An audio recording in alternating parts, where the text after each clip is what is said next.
وزیر خارجہ کہتے ہیں کہ سی پیک کے حوالے سے ہمیں اپنے مفاد کو دیکھنا ہوگا۔ شاہ محمود قریشی نے موجودہ صورتحال کے پیش نظر کہا کہ کشمیر میں حالات بگڑنے یا جنوبی ایشیا میں چپقلش سے خطے کی معیشت پر منفی اثرات مرتب ہوں گے اور جو چیز ہمارے مفاد میں ہے ہم اس پر عمل پیرا رہیں گے۔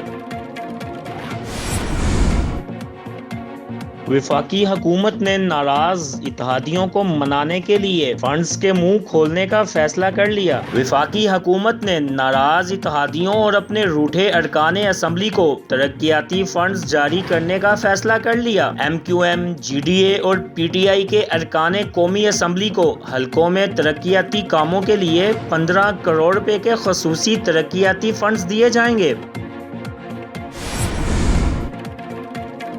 نیب افسر کی غیر حاضری پر سندھ ہائی کورٹ برہم۔ چیف جسٹس نے کہا کہ ادارے کو تالے لگاؤ اور گھر جاؤ۔ عدالت نے عدم حاضری پر ڈی جی نیب کراچی کو نوٹس جاری کر دیے۔ عدالت کا کہنا تھا کہ آئندہ سماعت پر ڈی جی نیب خود پیش ہو کر تفصیلات دیں۔